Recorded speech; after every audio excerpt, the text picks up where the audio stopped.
जय जवान जय किसान, शेतकरी एकजुटीचा विजय असो. शेतकरी एकजुटीचा विजय असो. सर्व शेतकरी बांधवांना जय जवान जय किसान. मित्रांनो, युवा शेतकरी संघर्ष समितीच्या वतीनं यावर्षी मराठवाड्यामध्ये अनेक ठिकाणी ऊस दरवाढीचा प्रश्न पेटलेला असतानाच आपल्या घनसावंगी तालुक्यामध्ये देखील संघर्ष समितीच्या वतीने ऊस दरवाढीचं आंदोलन हातात घेतलेलं आहे. घनसावंगी तालुका आणि परिसर हा जायकवाडीच्या सिंचनाखाली येत असलेल्या आणि गोदावरी पात्राच्या परिसरात असल्यामुळं सिंचनाचं फार मोठी सुविधा इथं आहे आणि ऊसाचं क्षेत्र सर्वाधिक आहे. त्यामुळं परिसरात कारखाने देखील तेवढेच आहेत. या भागात सुबत्ता जी आलेली आहे ती कारखाने आणि सिंचनाच्या सुविधा आणि ऊस उत्पादक शेतकऱ्यांमुळे आलेली आहे. अशी परिस्थिती असताना गेली कित्येक वर्षापासून शेतकरी ऊसासाठी काबाड कष्ट घेत आहे, परंतु आपल्या ऊसाला योग्य माल मागवा लागत असतो, तो मागून मिळत असतो, याबद्दलची जागृती आत्तापर्यंत शेतकऱ्यामध्ये नव्हती. कारखाने जे देतात तोच आपल्याला भाव असतो अशी गोड गैरसमज शेतकऱ्यांनी करून घेतली होती. परंतु शेतकऱ्यांची पोरं आता शिक्षित झालेली आहेत. कारखान्यावर देखील केंद्र सरकारचा कंट्रोल असतो. केंद्र सरकारने काही धोरणं शेतकरी हिताचे कारखानदारावर बंधनकारक करून ठेवलेली असतात. ही वस्तुस्थिती इथल्या शेतकरी पुत्रांच्या लक्षात आल्यानंतर 2018 पासून केलेल्या FRP कायद्याच्या तरतुदी लागू झाल्यानंतर आज तागायत FRPला देखील काही कारखाने रकमेपर्यंत जात नाहीत, तरी देखील शेतकरी बांधव गुमानं हे सगळं सहन करीत होते. परंतु आता शेतकऱ्यांची पोरं जागृत झालेली आहेत. आमचा अधिकार जो आहे FRPचा, शासनाने निर्धारित केलेल्या ऊसाचा योग्य दर आम्हाला मिळाला पाहिजे, ही भावना तरुणांमध्ये आता जागृत होऊ लागली.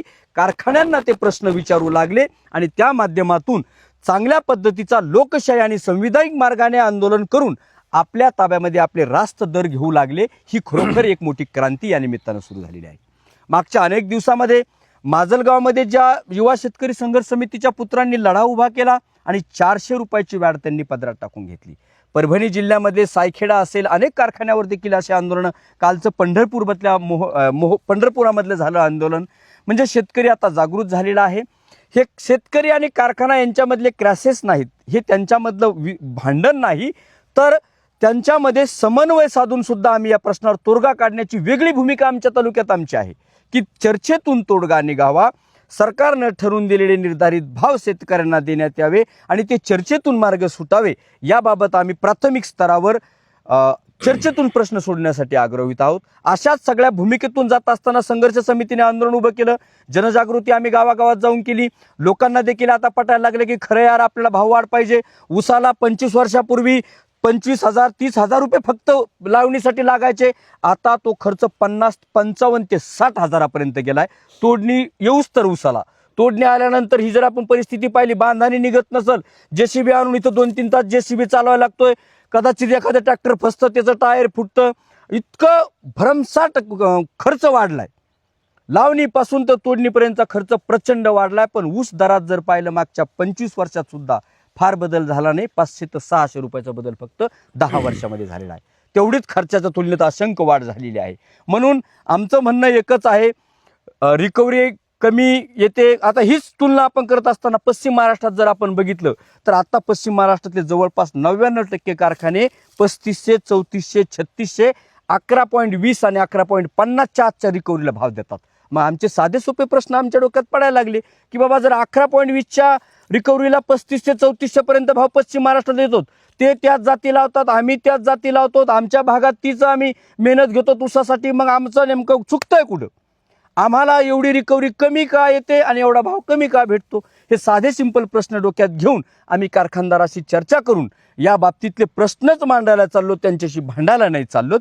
लोकात जागृती हीच वाढवतो की आता प्रश्न विचारायला शिकलं पाहिजे आणि याच माध्यमातून आम्ही आंदोलन हातात घेतलेलं आहे.